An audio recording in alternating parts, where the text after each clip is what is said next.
Hey guys, Matt Straight Race Cards here, and welcome to an exciting episode because I am just delighted and really pumped to have a friend come on that I have really just gotten to know through the vintage community.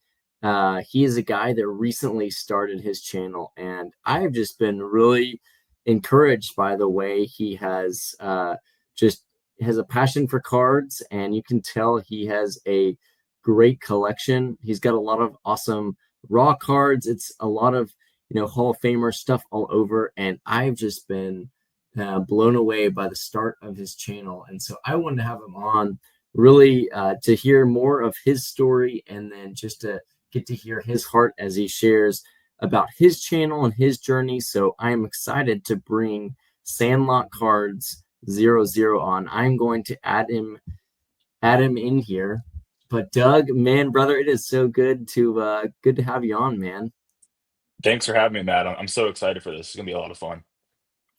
Yeah, so yeah, I'll be quiet for most of this episode, but I'd love to just hear more about your story, brother, and kind of how you got into collecting, and what inspired you to make a channel. How'd you get involved with a bunch of knuckleheads that are in the vintage YouTube card community? Yeah, I'll start off with why my channel's named Sandlot Cards. As many of you guys know, I am a big fan of the movie The Sandlot that came out back in 1993. It's one of my favorite movies of all time.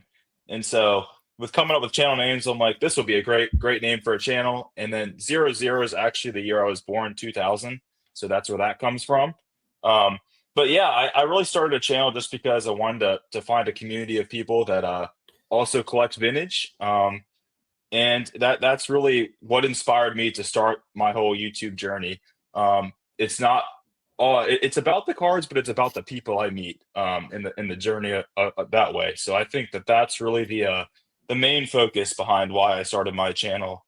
Like I said, I'll go through a little bit of my story. So I've been a long time watcher of YouTube content for probably about 7 or 8 years. So I started off pretty early, watching a bunch of YouTubers like Mike Baseball Collector, those kind of guys. Really Classic, got yep. me into watching a lot of content and seeing the vintage stuff. Um, when it comes to Like I said, when it comes to YouTube, I was looking for people to connect with. Like I said, I'm a younger guy, so there's not a lot of people that are my age that collect.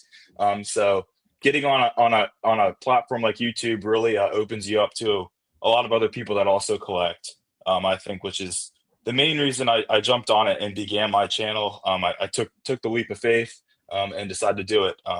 But yeah, it was just like one random day 2 months ago that I'm just gonna start doing this. So yeah, that's kind of how it started.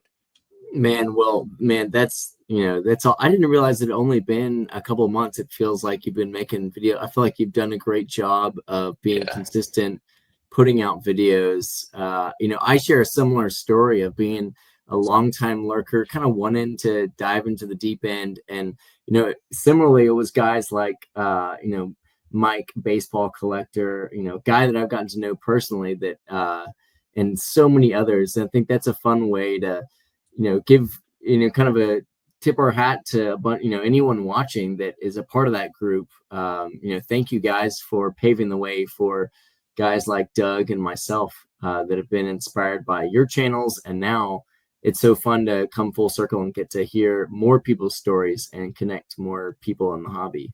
So that's awesome, man. How did you get? How did you just get into card collecting in general? Like most kids, I bought the tops, like Series 1 and Series 2 back when I think the first year I started collecting was maybe 2009 or 2008 maybe. So I was 8 or 9 years old, just a kid that loved baseball, loved sports.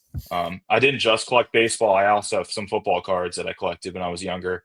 But yeah, I kind of started with the normal, typical top Series 1, Series 2, all that kind of stuff, and I collected that for most of my childhood. I think I have every complete set from at least the regular Topps flagship from like 2010 to like probably 2017 or 18. So Wow. I was in the modern thing for a little while, and I was just a like I said, just a Tops guy, and that's kind of how I started, just opening packs, buying them Okay. from Yeah. Target. Yeah. Yeah, Yeah.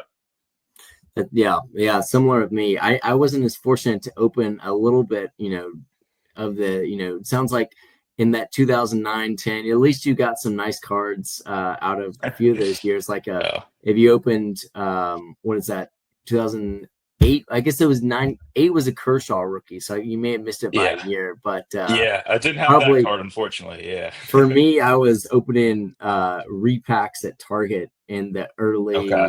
in the late 90s, and so it was a lot of just straight junk wax, so not Yeah. a dime of value in there, but yeah, yeah. So well, that's Yeah. awesome. So so you're opening up packs, you've got a flair for the modern card, or kind of the current card, if you will. How did what was the change to get you into vintage? Yeah, so I've always really loved history. That was always my favorite subject in school. And I've always loved baseball. So baseball history is always something that I've really loved. And I've always kind of wanted to learn about the older players and see if I can get some of their cards. And like I said, I think that really started when I started reading some books when I was younger about Willie Mays, Hank Aaron, Ted Williams, that sort of thing. I would check them out at our school library, and I would read them sometimes. And then more specifically, one of the real reasons why I got into the vintage cards was in those 2010, 2011 top sets, they did an insert set called The Cards Your Mom Threw Out, which were the like No, no reprint kidding. cards of like the actual vintage cards. So like I remember I had like a 57 mantle that was a card your mom threw out. It was an insert card. And I remember that was so cool to just see those old school cards. It was exactly the same on the front, just the backs were different, and had kind of a write up about them. But I had like a 54 tops Jackie Robinson from that set as Oh well. well. I think like I'm trying to think what else. I think there was maybe an Orlando Cepeda rookie card that was a part of that. So it was kind of like just really key cards that they did, just like old school, old vintage cards, and I thought that was always really cool to have those. I was always like, I want to get the real thing at some point, but having those when I was like 11 or 12 years old was so awesome. Yeah, I know. I wish that someone had prodded me into vintage sooner somehow. I really didn't know anything about anything vintage until really up until about, 5 years ago. And I saw Yeah, a vintage card and was like, what is this? I'm only used to, 89 Donruss. This looks, I saw a T206 card and I was like, oh my God, what in the world are these? yeah. These are blew my doors off. So that's awesome, man. So I guess going into vintage, who are some of the are you collecting kind of Mays and Aaron and some of the more iconic, or is there like a player that you're after or some sets that you're working on? I know watching your channel, it sounds like you've got definitely kind of a wide variety. But are there any kind of players that you're more passionate about as you've been collecting vintage? Yeah, so the way I describe myself as a collector is mainly Hall of Fame, like vintage collector, golden age guy. I'm not really into the pre-war stuff yet. I haven't caught that bug yet. I know a lot of people have Yeah. on YouTube that The I've been watching, keyword but is the keyword is yet. yeah, yet I would bet that I will get into that at some point. But for right now, I'm just golden age, 50s, 60s, and 70s. And when it comes to players, the first real player I started collecting was Hank Aaron. He was kind of the guy that um, my dad would talk about. Like this was, I think, the greatest hitter ever. Of course, he had the home run record that he broke. Um, and I just remember, I think my first Hank Aaron card I bought was in when I was like 13 or 14 years old. So that was one of the first vintage cards. It's actually I think the 72 that's my channel icon. Oh, nice. Is Yeah. one of my first ones I ever got. And so that was one of the players I've really first started collecting. I've branched out. As you've seen, I'm not just on player. I'm not just a player collector. I'm also kind of a set Hall of Fame set run collector. And so I've done like I think I've shown my 58 set or a 58 run. I've been kind of going that direction of trying to get some of the key Hall of Famers, some sets I really like from the 50s, 60s, and 70s. So yeah, Hank Aaron's the guy I first collected, but I've been branching out to Mays. You've probably seen I have a few Musial cards. I really like Stan Musial. Um, and yeah, there's Yogi Berra is another guy I've really been drawn to lately. So I've been kind of branching out. I'm a little all over the place, but like I said, generally say that I'm probably just a Hall of Fame collector, and I just enjoy Hall of Fame cards from certain years. Yeah, well, we can definitely relate there. I know part of my journey has been really focused on golden age Hall of Famers and then, some pre-war as well. I think Doug, we can get you to some pre-war though. I think you just need to find the right Yeah, set. So yeah, yeah. man. And that's what's fun about YouTube is you just can go and watch content and you're like, I feel like every video I watch from, John Mangini or Rick Oddball Cards, it's like, oh, I've never seen that set before. And then it leads me down a whole new rabbit hole. I remember watching, Mitch, White Sox collector. I did an interview with Dan Vintage Cards as well as Mike Monahan on the Diamond Star set. And I was like, oh my God, Mhm. these cards are amazing. So it's why this community is so great is you can learn as you collect your sets and the things you're chasing after. It's so easy to appreciate it and learn from those other sets. But I'd love to see, we're 10 minutes in here, but I'd love to see some cards. I feel like it'd be a miss if we Yeah. didn't show some cards here. But yeah, so out of those golden age cards that you've been working on, I'd love to see kind of what are some of the iconic or key cards, not even that I would say iconic, but some of the cards that you feel like are you're most proud or passionate about. Yeah, so I know I've explained on a few of my videos that I actually inherited my dad and uncle's collection. So a lot of some of my most, I would say, like cherished cards are from their collection. And so I can show you a few here. This Jackie Robinson came Oh from their yeah, yeah. collection. And I don't know how they acquired this, but this is actually my only Jackie Robinson card I have. And so that means a lot to me. And I just love the 55 tops. I think it's an awesome set and a really awesome looking Jackie card. Oh, that's beautiful. Yeah, that's a great one to own. And then probably my most prized possession in my collection is probably this mantle. And I've explained the story about this card on my channel before. I can tell it again. It's my dad actually ended up trading for this card. He traded like a 1970s Bob Greasy card to a kid and got this card in return. And it's a really beat up, well loved Mickey Mantle, but this will never leave my collection Hmm. because it just has so much sentimental value to me. And I mean, the back's still also pretty scorched, but I mean, it's an awesome card, and I really like the Bowman set from '55. I think it's a really cool set. The TVs. So Yeah, those are two cards that mean a lot. Yeah, I actually just picked up my first 55 Bowman last week. It was a K line. I'm working on the K line run, and yeah, I'd always been a little more skeptical of those TV cards, if you will. But I once I got it in hand, it was like, oh, these are. I can see why people really love these. But yeah, even more than the set, that story is unbelievable. I heard a yeah, term. I heard a term recently. I was actually last night, I was talking to some collectors and they use the term casket card of like, what cards would you take to your grave with you? And that's, certainly an amazing story about the mantle and one that you'll always cherish. Are you planning on, will you keep those kind of raw in the way that you got them? Or are you going to grade those at all? Or what are your thoughts there? yeah. I'm not the biggest grading fan just because I'm someone that's on a very limited budget, so I would rather use that money to buy other cards. Totally. But to me, it just gives it character, so I'm probably just gonna leave it raw like it is. Yeah, no, yeah, I think that's a really great, true collector's mindset. I think that's, the purest form is, hey, this is how Mhm. I heard another term recently that I hadn't heard. It was called, this is the way the card was born. I was like, you know what? Yeah, That's pretty true. I yeah, feel for me, I know when I buy a new card, especially if I'm working on a set that I'm not familiar with, I love to buy a raw card just to get my hands on it and feel it and understand it. And so I do have mostly graded cards in my collection, but I think it's so important to have raw copies of cards to understand the cards. And really, especially when it's more sentimental, it's like, it doesn't matter if you put in a slab or not, like it's going to be a card that you're always going to cherish. It's not like it's, a beat up card is going to skyrocket in value because you send it off to a grading company. So I think that's a really yeah. wise way to do it. So I guess So you're working on these Hall of Fame runs right now, or is there a specific run you're working on that is like gotten you really excited lately? Yeah, so I actually ended up finishing the 58 run, a couple months ago, I think. Maybe before I was on YouTube, because I showed a bunch of them on a video, and I think I have the whole Hall of Fame run for that. But currently, I'm actually working on the 62 tops run, which Oh, is nice. one I've really liked. I really like that set. It's not I know it's one that not everyone likes because of the wood border, and it can be controversial that way. But I really like it. I think it's an awesome looking set.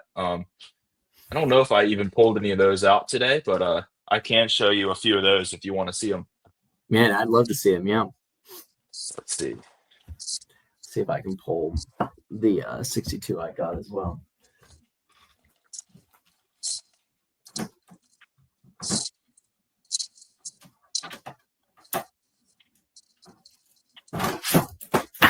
Yep. Oops. Let's see. So I got the mantle from that set, Oh, which nice. is That's actually awesome. pretty awesome. Yeah, it's a two, but I really like it.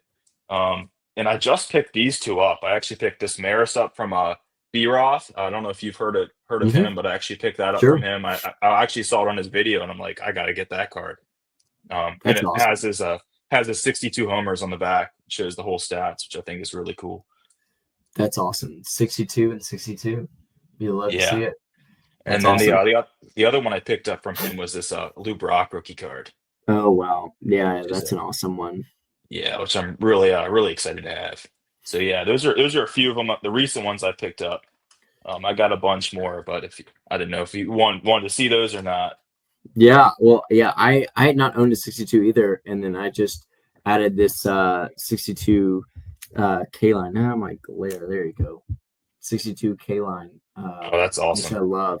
And I think Yeah, between that and I love the wood set. So, 55 Bowman, 68 tops, and the 62. I think those are all awesome sets. I don't think yeah, everyone loves them, but I really have enjoyed them. So that's awesome, yeah. man. So you're working on the 62 set. So I guess what do you envision kind of the next we're in August now. We're kind of on the home stretch between now and the rest of the year. So what do you envision kind of the rest of your collecting year to look like? And then as you think about kind of next year, and I don't know if you've thought about kind of goals for the end of the year, goals for the B&M next year, what do you think that looks like?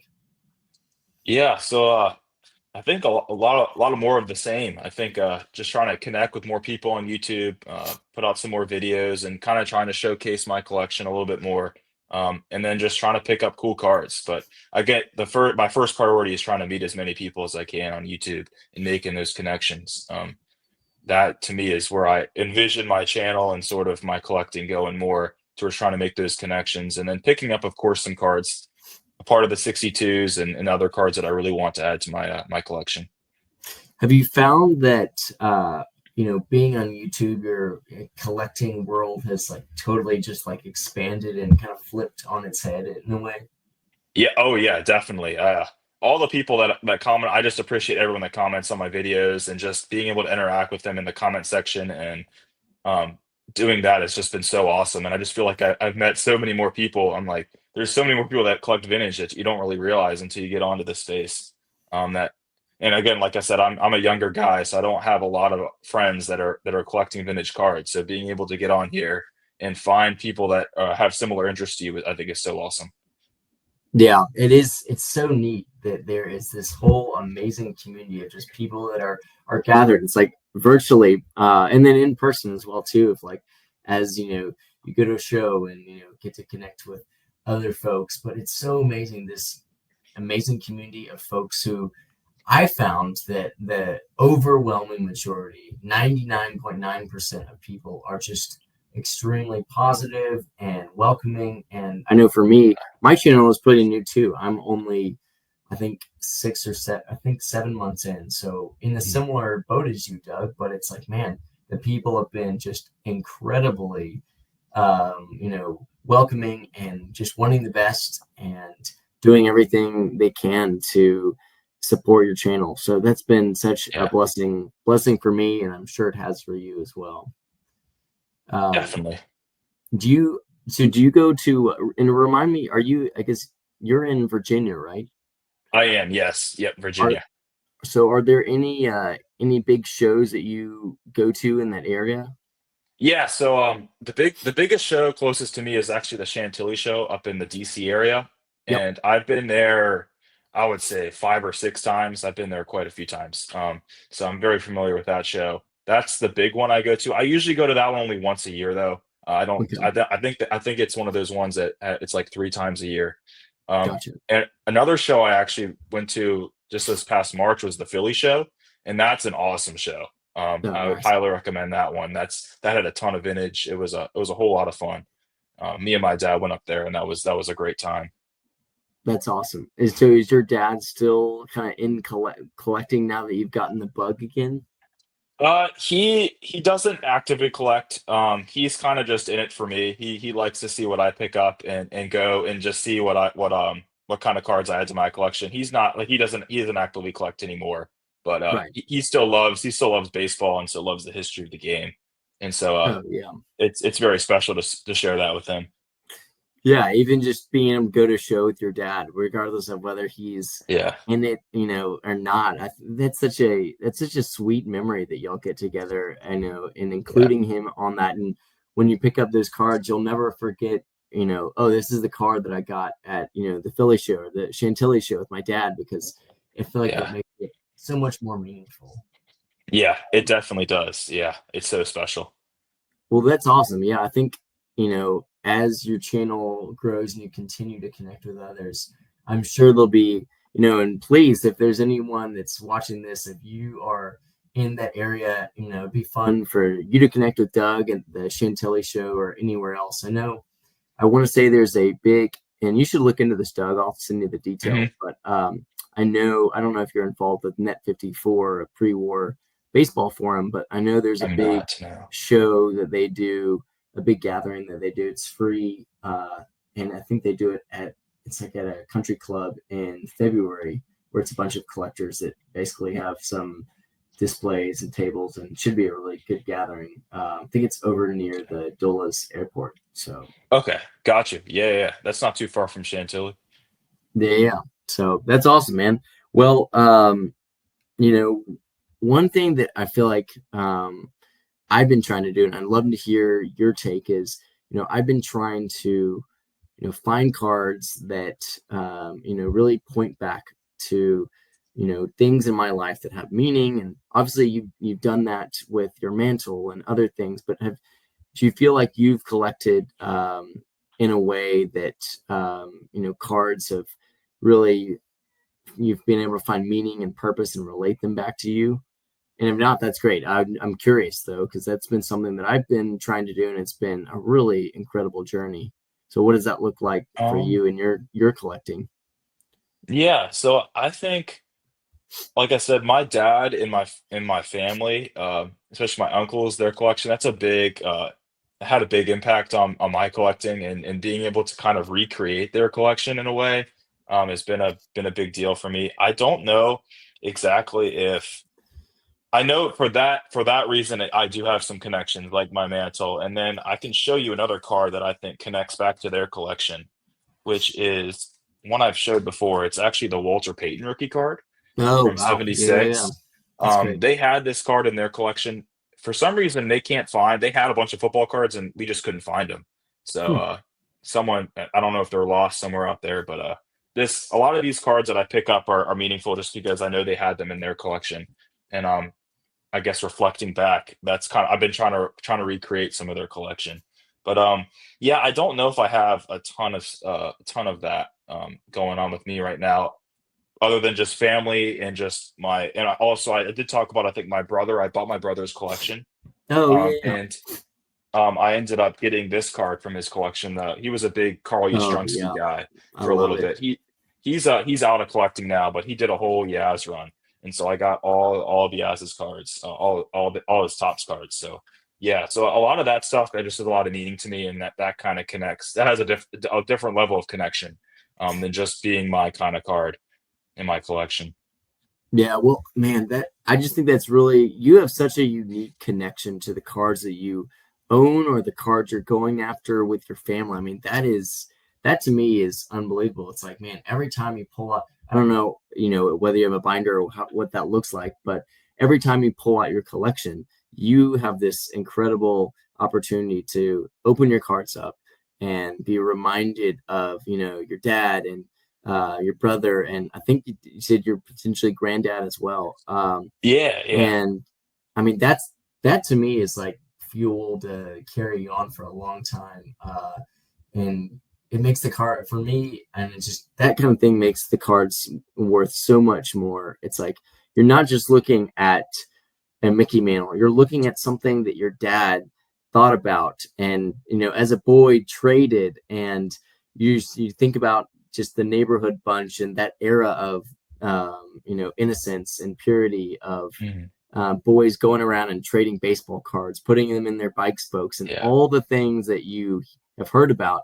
Now you get to connect about with the cards. So that is incredible. And frankly, I'm pretty jealous, Doug, because that's such a neat yeah, connection that yeah, you have. I know for me, I don't have my family's not into collection. We've got a big baseball history, but no one has really been a collector. So for you to get to tie that back to your family is really special. And yeah, yeah, that's awesome, man.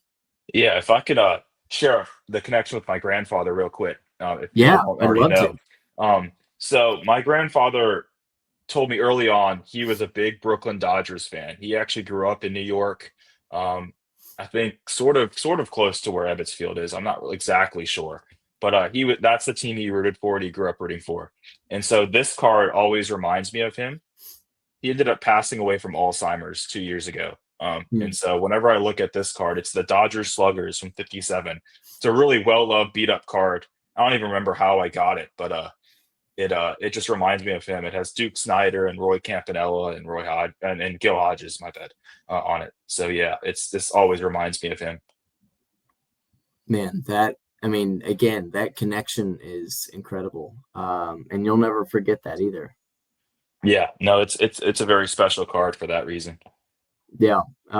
Yeah, my granddad, both my granddads just passed this year. And so, when I think about little memories, it's more me they he my granddad was really the one who was big into baseball. And so, I think about him often just in general and collecting. And Mm, one of my favorite moments with him before he passed is we just got to talk about his life, and then we talked about baseball as well. And so it's just fun that through generations you can share a love for a sport.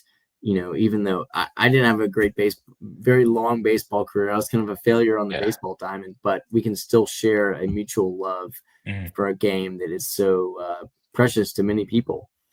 um, and on that note, I guess, like, what would you say have been some of the things you've loved most about getting kind of back into the hobby, creating a YouTube channel? I know you mentioned the community. Is there any other things that you would say have really stuck out to you as you've re-entered the hobby? Yeah, so I think just for me having just a love of the history of the game, I think to me just being able to be like, wow, I own this card of this player and just appreciating that more. I know we were going to maybe get into some advice I would have to younger collectors maybe later, but yeah, just I've been just really just appreciating what I have Hmm. in my collection, just how it is right now, and not worrying about what other people have, and figuring out like, wow, I have a Stan Musial card, I have a Willie Mays card, that's amazing. And just appreciating, like I said, the history of the game and the history of the cardboard. I think is something that I've really over the years and recently I've been thinking about a lot, and just realizing that I'm very lucky to have these cards. Yeah, I mean, man, Doug, that is wisdom well beyond your years, brother. That is, I know that's a convicting reminder that I need to hold true of. It's like, you can, absorb so much great YouTube content or go on Instagram and see everyone's highlight reel and cards. But for me, for honest, it can be easily, you know, we can easily get trapped into this game of comparison. And so like you said, of just appreciating the things you have and recognizing of, hey, I do own a Stan Musial card. For me, it's like I think about my 56 Hank Aaron that I got for my birthday last year, and I'm like, I had to like draw back, and I'm like, wait a second, I have a Hank Aaron card. This is Yeah. amazing. Like I never would have imagined ever Mhm. owning a Hank Aaron card. And so you take that like step by step, and you really start to appreciate the cards more and more. And I guess on that note, man, I'd love to hear, what other advice. I know you're a young guy. I'd like to think of myself as a young guy. I don't know if being a dad of three disqualifies for me for that, but what would you say? I know there's a wide range of folks in the hobby, but I think anyone, whether you're older in collecting or brand new, can be encouraged and inspired by young guys like yourself. What would you say? What advice would you have for young collectors, or what advice would you have for any collector that's watching this video? Yeah, so I wrote a few down here that I was gonna hit on. Um, like I said, I've not been in the vintage game for very long. I've probably only been collecting for probably 7 or 8 years for vintage, which for my age is probably pretty long. But my advice really is to not. My general advice is to not get too caught up in value and condition. To me, Mm, that is the biggest, most important thing especially when you talk about vintage. These cards were played with by kids, and they're going to be pretty beat up, and that's going to determine the value. But that if you really love the cards, you'll love them no matter what condition they're in. And to me, that's the most one of the most important things. And I'll just start off with that, and then I have three more that I'm going to go through. love it. So the first one, my first piece of advice I would give to someone who's younger is I would actually start with the 70s. I'll give you a specific decade here. That is where I started. I got lucky and was able to inherit a bunch of cards from my dad and uncle's collection that all came from the early to mid 70s. So I was lucky on that. But I think those cards are at they're undervalued. I think, and you Mm, can get some really nice looking cards that in those sets from the 70s. And I remember getting my first Willie Mays, I think was a 1972 or something. I think, and I got that card for less than $20. The Hank Aaron I got from 72 was a card that I got for less than $20. You can get Clementes for that kind of price, it's especially if you're amazing. not buying graded cards. If you're buying them raw, you can get them for that kind of price. So I think that that's one thing that that's a specific decade I would target if I was a younger collector. um, my second piece of advice is similar to my general advice: is don't get caught up in the condition of your cards or the grades. I have a lot of cards that are in ones, twos, and threes, and I'm very happy to have them in that grade, um, and they look amazing. And I think that if you're a younger person like me that has a pretty limited budget, those are the grades that you can find a lot of value in. I have a lot of cards that are in ones, and I could even show you one right here that I thought an incredible deal on. It's this 56 tops Yogi Berra. Come It's in a on. one, but I paid probably less than $50 for this card all in. So That's man. It's funny. I have one. I have actually the same card sitting that's right awesome. here, but I did not pay Yeah. $50 for this. So Yeah. you're a wise man. Yeah, and I think those are the kind of grades, especially if you're buying in the 50s and 60s. If you're someone like me that's on a very limited budget, I would be looking into those kind of grades and those kind of cards that don't look like ones, but are ones. And I know this whole eye appeal movement's been a big thing in the hobby, and I totally agree with that. You can find cards that are in ones and twos that look fantastic, and so that's my second piece of advice: is look for that kind of those lower grade cards. And then lastly, I would just say collect what you like. I know this has been be like a drum by a lot of collectors in our space, but I wouldn't get too caught up about what other people are collecting. You collect what you like to collect, and like I said, if it goes up in value or not, I mean I don't. I mean for me, I don't really care about that. I don't think most people who are just getting a vintage should care about that much. They should care about the history of the game and being able to appreciate the cards and just having them. I think is the most important thing. So yeah, those are my really three pieces of advice I would give to young Man, collectors. Yeah. we need to just drop the mic here and call it good. Those, man, I'm so encouraged. to hear that, Doug. I think that you know we don't need to play the game comparison, and there's so many great cards that we can get in those low low grades that again low grades, but they look great. I mean, I remember Yeah. when I started my K line run, I picked up two. It was two graded copies. I got two graded copies of a 71 and 72 K line in threes for $15. It was like an absolute slam dunk. I was like, are you kidding me? Hmm. And they look great. I think Yeah. the 72, is definitely not centered top to bottom very well, but it's like, okay, I got two great cards for $15 that I Yeah. absolutely cherish. Yeah. And you And absolutely, Kaline's one of those guys you can find some great deals on. oh, yeah. He's not one of the like big inner circle guys that people collect. So I think that's another thing is if you really love a player, go for it. And if he's not one of those inner circle guys, you can find him for great deals. That's another really good piece of advice, I think.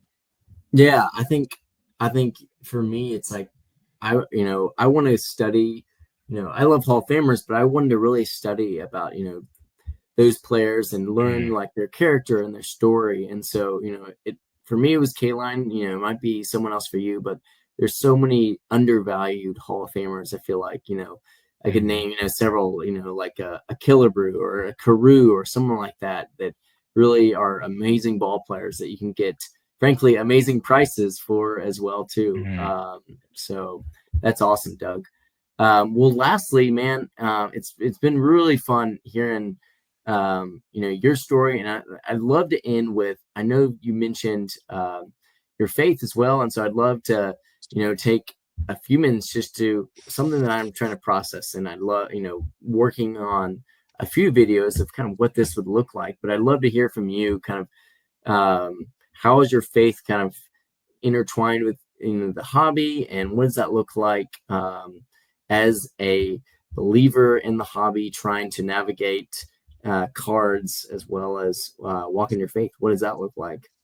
Yeah, so my faith has been a huge part of my life. I've grown up in the church with my family, and I've just shared a love of Christ and believing in Him for as far back as I can remember. And it's really played a huge role because I've had some struggles in my life. I struggled a lot in school early on, and so my faith really helped me get through some of that. And believing in Christ and knowing that He was always there for me was a really big thing in my life. Um, and yeah, when it comes to collecting, I don't have a lot of a connection with my faith and the collecting part of it yet, and I would love to, and I really want to find that.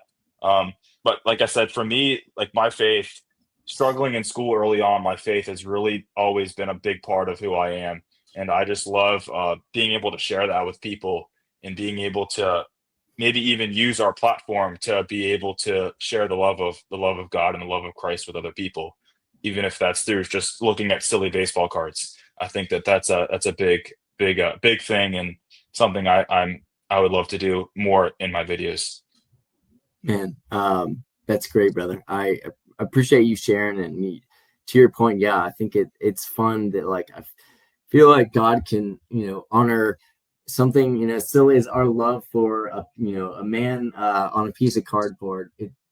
I think that there can be definitely Mm, some correlation there, and we can share a mutual love and joy for baseball, but then also our faith yeah, as well, and encourage others, not just in faith, but like for anyone that's watching that may not have a faith. It's like, hey, we're not trying to force anything on you, but man, we just want to encourage everyone in their card collecting journey, and just be positive lights as we navigate in this YouTube collecting world. And so, Doug, I am so encouraged by your story, brother. Just as a collector, clearly you're just an outstanding guy as well. So I'm excited to get to thank know you. you, even though your Cardinal shirt hurts me a little bit inside as a Yeah, Rangers fan. it's funny because Uh, this is actually a Stan Musial shirt. So I know we were talking about him earlier, and I'm like, I'm just a big baseball nut, I guess, because I have a bunch of different shirts of Hall of Famers, and I love wearing them around the house. So I figured uh, I'd break this one out tonight. I love it. We've got the 2011 World Series on lockdown now with the Rangers Yeah, and Cardinals. So yeah. that's awesome, man. Well, this has been so fun, Doug. Thank you so much for being a part of this episode. For anyone that is interested in, getting to share their story, please reach out to me. It's straightracecards@gmail.com. And I would be just delighted to hear your story and get to, um, you know, do a video and talk about yours. So, Doug, thank you so much, brother, and grateful for all you guys. And hope you have a great rest of your day and keep running the straight race. Thanks, everyone. Thanks, Matt.